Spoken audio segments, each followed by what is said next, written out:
Olá pessoal, entramos em mais uma semana de isolamento social e infelizmente mais uma semana sem programação na nossa sede.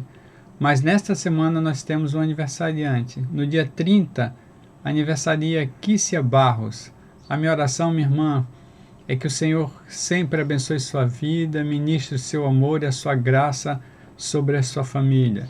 Que Deus abençoe você. Parabéns, Kícia. Eu queria trazer uma palavra específica de saudade, porque a palavra nesta semana é saudade. A gente entra num momento em que a saudade vai apertando, muitos continuam trancados dentro de casa, e especificamente nesta semana, a nossa palavra, como nós temos feito em 2 dedinhos de prosa, né? Desde a semana passada eu anunciei a palavra é saudade. Então eu queria trazer uma fala do apóstolo Paulo, ministrando as suas palavras saudosas regadas pelo amor de Deus. Em 2 Coríntios capítulo 6, nos versos 1 e 2. Na realidade, nós vamos falar do capítulo 7, mas eu quero trazer como fala inicial capítulo 6. Então, 2 Coríntios capítulo 6, nos versos 1 e 2. A Bíblia diz assim: como cooperadores de Deus, insistimos com vocês para não receberem em vão a graça de Deus. Pois ele diz: eu ouvi no tempo favorável e o socorri no dia da salvação. Digo-lhes que agora é o tempo favorável, agora é o dia da salvação. Então, no capítulo 6, o apóstolo Paulo fala de seus sofrimentos por causa das perseguições devido aos falsos apóstolos. E aí ele traz uma palavra específica também por causa do povo de Corinto que estava exatamente seguindo a idolatria.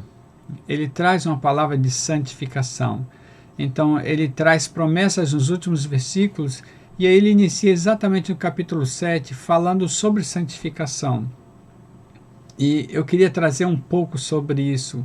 Por exemplo, a palavra do apóstolo Paulo logo de início no capítulo 7 é: aperfeiçoem a santidade no temor do Senhor. Ele diz assim no versículo 1 do capítulo 7: amados, visto que temos essas promessas, purifiquem-nos, purifiquemos de tudo o que contamina o corpo e o espírito, aperfeiçoando a santidade no temor de Deus. Então perceba o que ele fala. A gente está em 2 Coríntios capítulo 7, no verso 1. O temor aqui é reverência, respeito profundo. Então ele diz que os membros da igreja em Corinto precisavam aperfeiçoar a santidade no amor de Deus, ou no temor de Deus. Quando a gente fala de temor, a gente fala de amor, porque a gente fala de alguém que se entrega sem exigências. O apóstolo Pedro, no capítulo 1 de sua carta, nos versos 15 e 16, traz uma fala de Deus que na realidade é tirada lá do Antigo Testamento. Parece-me que o apóstolo Pedro repete Levítico 11, 44 e 45. O apóstolo Pedro, na primeira carta, no capítulo 1, nos versos 15 e 16, diz assim: mas assim como é santo aquele que o chamou, sejam santos vocês também, em tudo o que fizerem. Pois está escrito: sejam santos, porque eu sou santo. Então, essa fala é uma fala de alguém que se entrega, né? Alguém que coloca a sua reverência, o seu respeito profundo pelo Senhor, né? E aí a gente, quando fala de santidade, a gente pensa, quer dizer, eu penso logo em João capítulo 17, no verso 17. Quando o Senhor, na oração que a gente chama de oração sacerdotal, diz: santifica-os na verdade. A tua palavra é a verdade. Então, quando o apóstolo Paulo fala de santificar ou santificar-se no temor do Senhor, o apóstolo Paulo está falando de conhecereis a verdade e a verdade vos libertará. O apóstolo Paulo está falando da palavra, e o apóstolo Paulo está falando exatamente de Jesus Cristo, né? Prefigurado na sabedoria lá em Provérbios. Provérbios 8, no verso 13, Provérbios 8, 13, a sabedoria fala, né? E a sabedoria fala assim: temer ao Senhor é odiar, aborrecer o mal. Aí a fala do escritor, né, falando sobre a sabedoria, traz: odeio o orgulho e a arrogância, o mau comportamento e o falar perverso. Então perceba o que é temer ao Senhor. Temer ao Senhor é aborrecer o mal, aborrecer o orgulho, aborrecer a arrogância, o mau comportamento e o falar perverso. Essa é a descrição da Bíblia para temer ao Senhor aqui. Quem teme ao Senhor se afasta do mal, do orgulho, da arrogância, do mau comportamento e do falar perverso. Isso é temer ao Senhor. Por isso que o salmista diz, no Salmo 111, no verso 10, que o temor do Senhor é o princípio da sabedoria. Porque quando nós buscamos o temor do Senhor, ou seja, na descrição do escritor de Provérbios, no capítulo 8, no verso 13, nós buscamos exatamente a sabedoria. Por isso a fala da sabedoria. Aquele que teme ao Senhor possui uma fortaleza segura, refúgio para os seus filhos. E aí, Provérbios, o escritor de Provérbios, no Provérbio 14, versos 26 e 27, diz: o temor do Senhor é fonte de vida e afasta das armadilhas da morte. Então, nesse sentido, quando o apóstolo Paulo diz para a igreja em Corinto aperfeiçoar a santificação no temor do Senhor, ele está falando exatamente o que precisa ser feito. E veja como em Provérbios capítulo 8, esse temor, como é descrito santificação, separação, busca de aproximação de Deus, como se alguém se entregasse totalmente a Ele e deixasse o resto. Quando a igreja de Corinto mergulhou na idolatria, simplesmente se separou disso aqui. E é por isso que o apóstolo Paulo, mais ou menos como chamando de volta, porque ele diz no capítulo 6, não há comunhão entre luz e trevas. Ele está falando disso.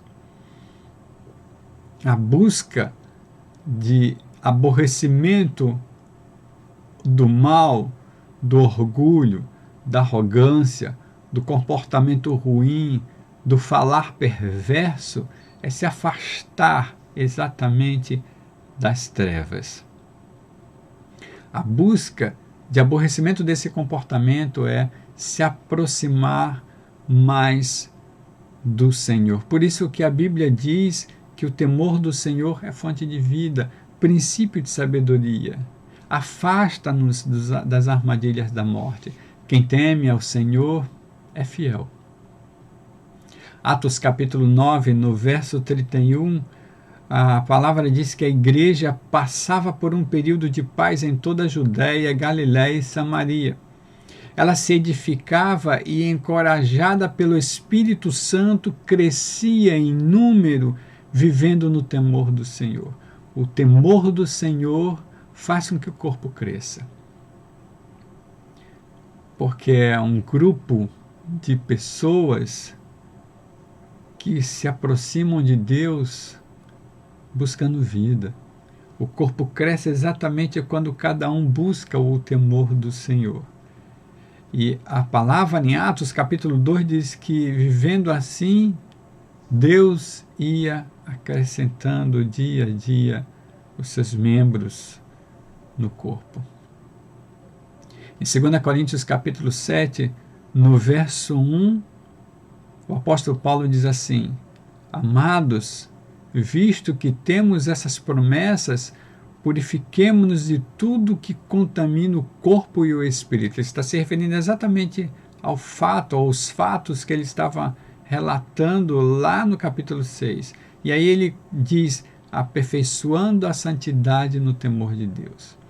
Essa repetição proposital que eu trago para vocês é para que nós percebamos que precisamos aperfeiçoar a nossa santificação neste temor.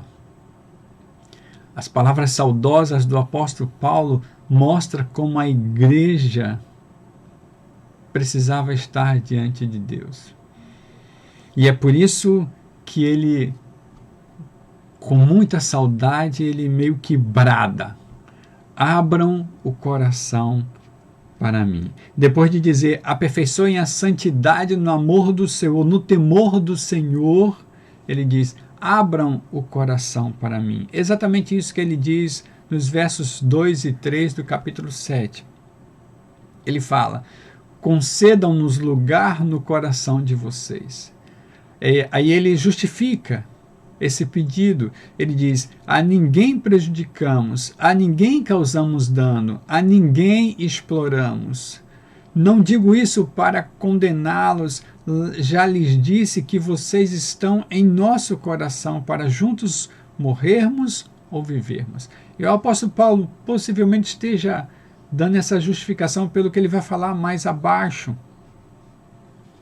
Ele traz algumas palavras na primeira carta que magoa alguns em Corinto. E ele vai trazer exatamente isso. Mas veja o que ele diz no capítulo 6. Volte aí o capítulo que eu estou referenciando a partir da introdução e veja os versículos 12 e 13. 2 Coríntios 6, 12 e 13, o apóstolo Paulo fala, não lhes estamos limitando nosso afeto, mas vocês nos estão limitando o afeto que tem por nós. Numa justa compensação, falo como a meus filhos, abram. Outra tradução diz, dilatem também o coração para nós. Esse pedido é um pedido de quem ama, de quem, apesar de ter falado de forma ríspida anteriormente, falou por amor. Apesar de ter sido pesado em sua disciplina, foi por amor. O apóstolo Paulo clama para que eles dilatem o coração deles diante do Senhor para o apóstolo Paulo. 1 Coríntios capítulo 4, no verso 14, 1 Coríntios 4, 14, ele diz assim, não estou tentando envergonhá-los ao escrever essas coisas, mas procuro diverti-los como a meus filhos amados. Veja o que tem de comum aqui entre 2 Coríntios capítulo 7 e 1 Coríntios 4. Ele chama a igreja em Corinto literalmente de meus filhos amados. E ele disciplina exatamente por causa do amor. Corroborando com o escritor de Hebreus, que diz exatamente isso. Você deve ficar feliz, porque Deus disciplina por causa ou porque Ele ama você. Nessa semana de saudades, eu não sei que tipo de saudades você tem. Eu tenho pessoas queridas que foram visitar outras pessoas queridas e tiveram que ficar lá porque alguém da família adoeceu e está com saudade de sua família. Eu não sei de quem você tem saudade nesse momento, mas as palavras do apóstolo Paulo naquele momento, saudosas palavras, eram por causa do amor de Deus. Porque Paulo considerava os irmãos de Corinto seus filhos. E aí é por isso que ele aconselha, ele exorta, cheio de amor, ele diz, aperfeiçoem a santidade de vocês no temor de Deus. E ele pede para a igreja amá-lo. 2 Coríntios capítulo 11, no verso 4, anda um pouquinho mais para frente, 2 Coríntios 11, 4, ele diz assim: pois se alguém lhes vem pregando um Jesus que não é aquele que pregamos, ou se vocês acolhem um espírito diferente do que acolheram, ou um evangelho diferente do que aceitaram, vocês o suportam facilmente. A minha oração é que você esteja arraigada, literalmente, no Evangelho de Deus, nas boas novas do Senhor em Jesus Cristo, agora, para que entenda a profundidade do amor de Deus por você nessas palavras do apóstolo Paulo. Se referindo aos falsos apóstolos, ele diz exatamente assim no verso 13. A gente leu o capítulo 11 de 2 Coríntios, verso 4, e no verso 13 ele diz assim: pois tais homens, os falsos apóstolos, obreiros, são enganosos, fingindo-se apóstolos de Cristo. Essa é a fala do apóstolo Paulo. Sofrida, mas cheia de amor. Às vezes ríspida, mas cheia de amor. E aí eu quero voltar para 2 Coríntios capítulo 7, nos versos 8 a 13. Eu vou destacar os primeiros versículos, ou seja, nos versos 8 a 10. E depois, mais adiante, eu destaco o verso 13. O apóstolo Paulo diz assim, 2 Coríntios 7, 8 a 13, ele diz assim: mesmo que a minha carta tenha causado tristeza a vocês, não me arrependo. É verdade que a princípio me arrependi, pois percebi que minha carta os entristeceu, ainda que por pouco tempo. Aí ele vai falar sobre o perdão de Deus. Agora, porém, me alegro não porque vocês foram entristecidos, mas porque a tristeza os levou ao arrependimento, pois vocês se entristeceram como Deus desejava e de forma alguma foram prejudicados por nossa causa. No verso 10 ele diz assim: a tristeza segundo Deus não produz remorso, mas sim um arrependimento que leva à salvação, e a tristeza segundo o mundo produz morte. Então percebam como ele traz diretamente o amor, o perdão de Deus para a igreja em Corinto, como ele descreve isso. E a minha oração agora é que você esteja sendo disciplinada pelo amor de Deus nesse sentido aqui. Reavaliando alguns pontos de sua vida, refletindo sobre o que você precisa deixar nas trevas para se achegar mais à luz. A minha oração é que a saudade que você sente nesse isolamento seja momento para que você reflita e dilate o seu coração para o Espírito Santo. Esse é meu pedido, para o Espírito Santo, para que Deus invada cada vez mais o seu coração com seu amor, com seu temor, para que você esteja cada vez mais perto do Senhor. No verso 11 ele segue falando, ele fala da tristeza que produz a dedicação, a indignação, o temor, a saudade, a justiça. E no verso 12 ele diz que não foi por causa daquele que cometeu o erro que ele escreveu, nem daquele que foi prejudicado, mas para que diante de Deus vocês pudessem ver por vocês mesmos como são dedicados a nós. Fala o apóstolo Paulo. E eu destaco o verso 13, quando ele diz: por isso tudo fomos revigorados.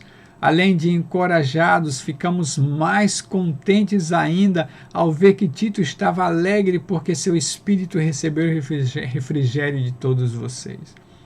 Percebam como a questão do arrependimento e do amor fortalece o corpo de Cristo. Ministrar amor fortalece o corpo. Nesse sentido, Paulo constatava exatamente o que estava escrito acima, entendendo que Deus consola o abatido. Apesar do sofrimento da igreja em Corinto, apesar do seu sofrimento por causa das perseguições, Paulo tinha essa certeza. Literalmente tinha essa certeza. Deus consola o abatido. E aí eu quero voltar você para os capítulos, a sua atenção, quero dizer, para os versículos 4 a 7. A gente está em 2 Coríntios capítulo 7, nos versos 4 a 7 agora. Ele diz assim: tenho grande confiança em vocês e de vocês tenho muito orgulho. Quem caminha comigo sabe que eu evito essa palavra, né? Orgulho. Eu preferiria que o apóstolo Paulo, que a tradução dissesse aqui que o apóstolo Paulo tinha grande regozijo, para não dar uma dupla conotação na palavra orgulho. Mas ele diz assim: tenho grande confiança em vocês e de vocês tenho um grande regozijo, alegria. Sinto-me bastante encorajado. Minha alegria transborda em todas as tribulações, pois quando chegamos à Macedônia não tivemos nenhum descanso, mas fomos atribulados de toda forma. Conflitos externos, temores internos. Olha o verso 6. Deus, porém, que consola, que conforta os abatidos, consolou-nos com a chegada de Tito. Verso 7. E não apenas com a vinda dele, mas também com a consolação que vocês lhe deram. Ele nos falou da saudade, da tristeza e da preocupação de vocês por mim, de modo que minha alegria se tornou ainda melhor. Veja como o Paulo estava preocupado com a igreja em Corinto, com a sua fala, naquilo que ele trouxe. Não pelo que ele falou, mas pelo sentimento da igreja.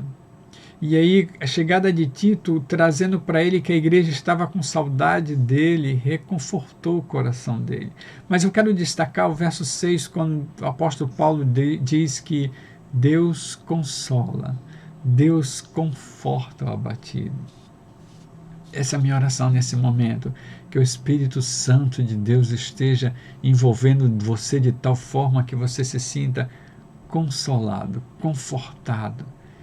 Nesse momento onde nós vivemos momentos difíceis no país, difíceis na economia, difíceis na política, na crise política que se instalou ontem, difíceis porque a saúde do país já não quase suporta mais o combate ao vírus, ou o combate do vírus sobre a saúde do país, onde os leitos de UTI já não comportam mais em algumas cidades, onde os especialistas dizem que nesse momento está entrando o momento mais difícil para o Brasil na guerra contra o vírus corona, ou novo vírus corona.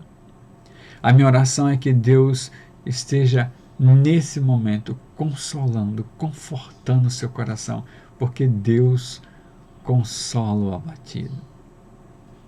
Na segunda carta, ou seja, nessa que nós estamos, capítulo 1, nos versos 3 e 4, 2 Coríntios 1, 3 e 4, o apóstolo Paulo diz assim, na sua introdução à carta: bendito seja Deus, o Deus e Pai de nosso Senhor Jesus Cristo, Pai das misericórdias e Deus de toda consolação, diz ele, que nos consola em todas as nossas tribulações, para que com a consolação que recebemos de Deus, possamos consolar os que estão passando por tribulações. Esse é o plano de Deus para a igreja dele.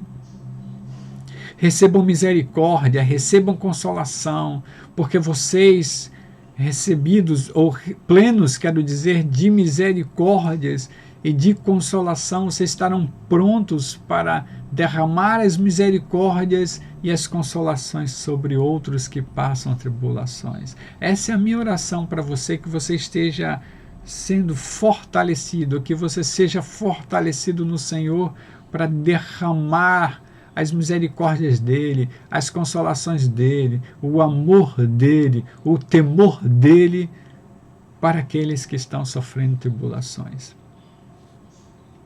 Essa é a minha oração.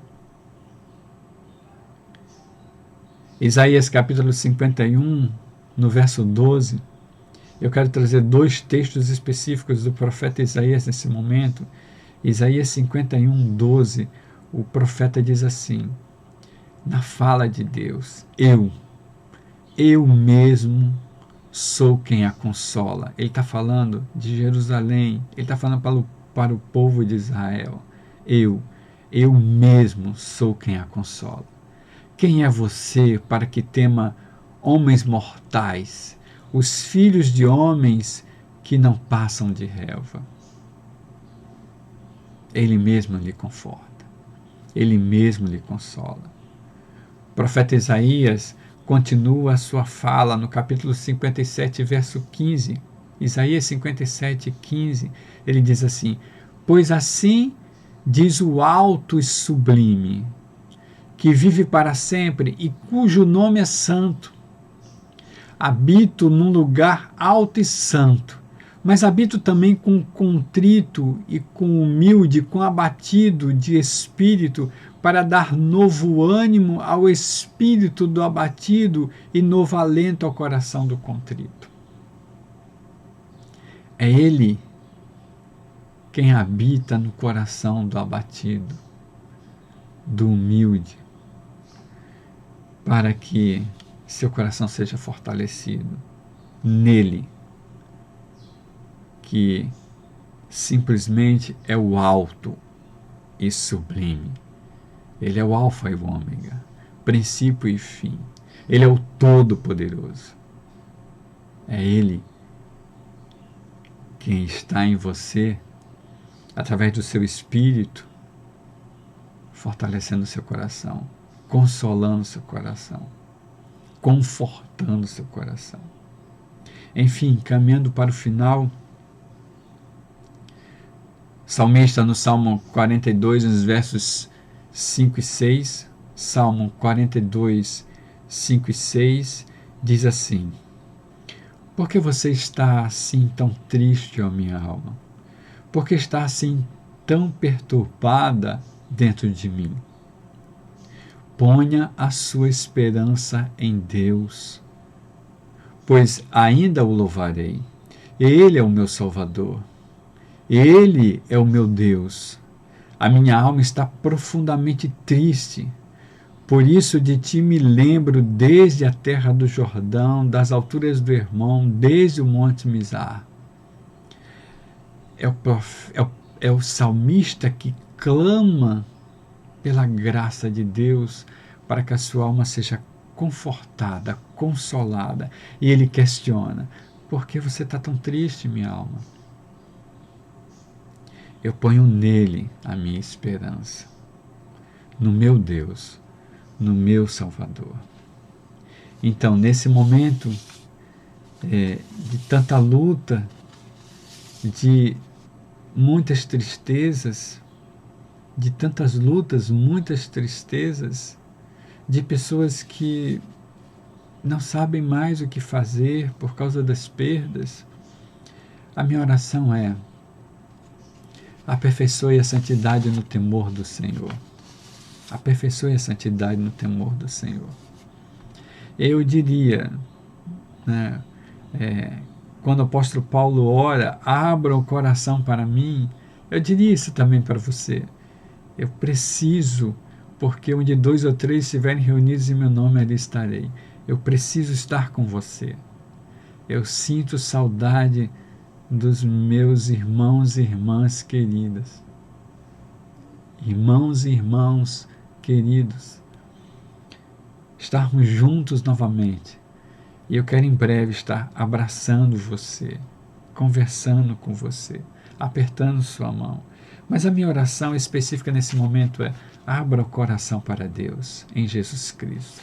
Abra o coração para Deus em Jesus Cristo, porque Deus consola o abatido. Literalmente isso. Eu creio nisso firmemente. Deus consola o abatido. Aperfeiçoe sua santidade no temor do Senhor. Abra o coração para Deus em Jesus Cristo, porque Deus consola o abatido. Enfim, eu quero concluir. Eu quero concluir nos versos 14 a 16 da segunda carta do apóstolo Paulo aos Coríntios, capítulo 7, exatamente essa que a gente vem desde o início falando, na continuidade do capítulo 6, 2 Coríntios 7, 14 a 16. Mas eu quero destacar o versículo 16, quando o apóstolo Paulo, ele diz assim: alegro-me por ter plena confiança em vocês. Alegro-me por ter plena confiança em vocês. E a minha oração é que essa confiança seja confiança plantada no Senhor em você. A minha oração é que o Senhor esteja arraigado de certa forma que você confie e se deixe confiar.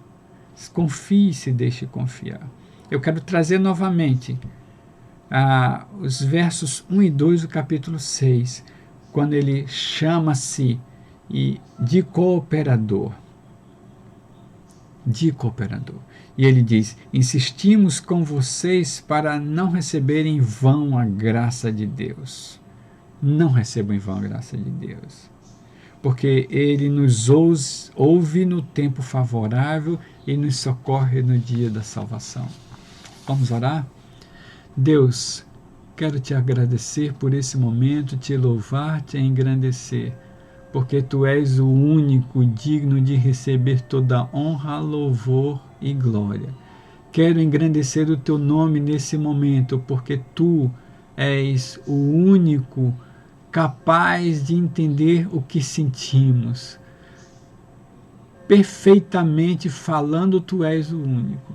E a minha oração nesse momento, Senhor, é que o Senhor ouça os nossos corações, entenda o nosso sofrimento, porque eu sei que o Senhor faz assim. A minha oração é que o Senhor, com o seu poder, nos acompanhe.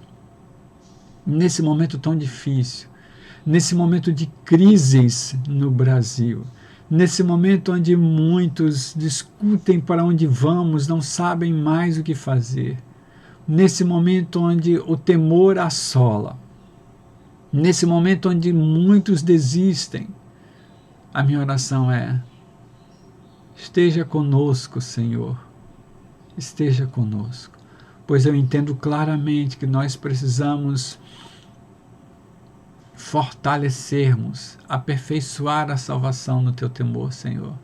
Entendo claramente que precisamos abrir o coração a ti. E mais claramente que o Senhor simplesmente fortalece o abatido. Socorre o abatido. Que o Senhor nos dê essa certeza. Que o seu amor nos fortaleça. Que a sua graça seja o juiz, aliás, que a sua paz seja o juiz do nosso coração. E que a sua graça nos invada de tal forma que entendamos que pela graça vivemos.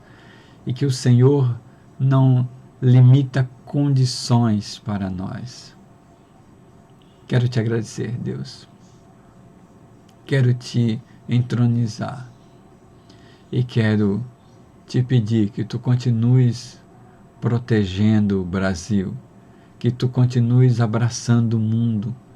Nesse sentido, a minha oração continua sendo: derrama do teu amor, porque Deus amou o mundo de tal maneira que deu seu único Filho, para que todo aquele que nele crê não pereça, mas tenha a vida eterna. Que o Senhor nos console, que o Senhor nos conforte e nos proteja. Assim eu oro, entendendo que o amor dele, a graça instaurada a partir de Jesus Cristo e a unção do seu Espírito estejam sempre conosco, no nome de Jesus. Amém. Essa é a minha oração para você. Que o amor de Deus lhe invada de tal forma que você abra o seu coração para o Senhor em Jesus Cristo e entenda que o Senhor consola o abatido. Que Deus nos abençoe.